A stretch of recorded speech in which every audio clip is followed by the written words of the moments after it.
ಈ ಭೋಜನ ಎಲ್ಲರಿಗೂ ಲಾಭಕರವಾಗಲಿ. ಇವುಗಳನ್ನು ತಿನ್ನಿ. ಗಣೇಶ.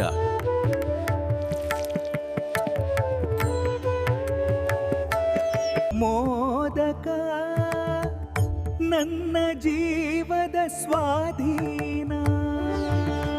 ರಾತ್ರಿ ಗಣೇಶನು ತಮ್ಮ ಇಲಿಯ ಮೇಲೆ ಕುಳಿತು ಭೂಮಿಯನ್ನ ಸಂಚರಿಸಲಾರಂಭಿಸಿದರು. ಸ್ವಾಮಿ, ನಾನು ನಿಮ್ಮ ಜೊತೆಗೆ ಸಾಗುತ್ತೇನೆ. ಹೊಟ್ಟೆ ತುಂಬಿದ್ರಿಂದ ಸ್ವಲ್ಪ ಭಾರವಾಗಿತ್ತು. ಹೇ ಇಲಿ, ಸ್ವಲ್ಪ ನಿಧಾನವಾಗಿ ಸಾಗು. ಸ್ವಾಮಿ, ಹಾವು.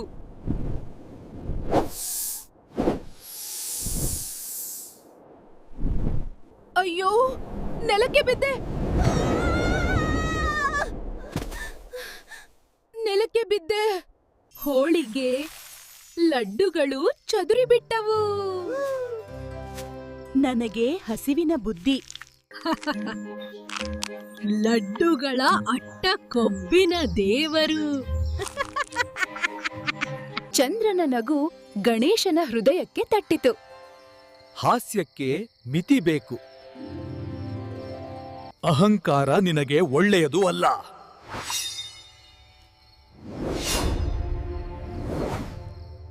ಗಣೇಶನು ಚಂದ್ರನನ್ನು ಶಪಿಸಿದರು. ನಿನ್ನ ಮುಖವನ್ನು ನೋಡಿದವರಿಗೆ ಅನಿಷ್ಟ ಆಗುತ್ತದೆ. ಪ್ರಭು, ನಾನು ಕ್ಷಮೆ ಕೋರುತ್ತೇನೆ. ಚಂದ್ರ, ನಿನಗೆ ಇದು ಯೋಗ್ಯವಲ್ಲ. ನಾನು ತಪ್ಪು ಮಾಡಿದೆ ಪ್ರಭು.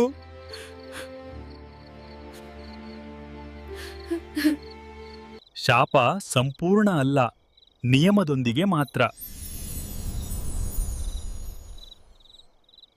ಚತುರ್ಥಿಯ ರಾತ್ರಿ ನೋಡಿ ತಾಳ್.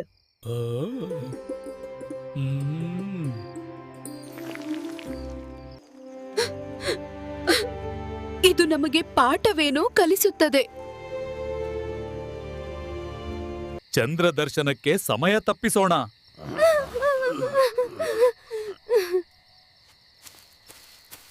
ವಿನಯವೇ ಶ್ರೇಷ್ಠ ಗುಣ. ಅಹಂಕಾರ ನಗುವಲ್ಲಿ ಶುರುವಾಗಬಹುದು, ನಾಶದಲ್ಲಿ ಅಂತ್ಯವಾಗುತ್ತದೆ. ಗಣೇಶನು ಬೋಧಿಸಿದರು.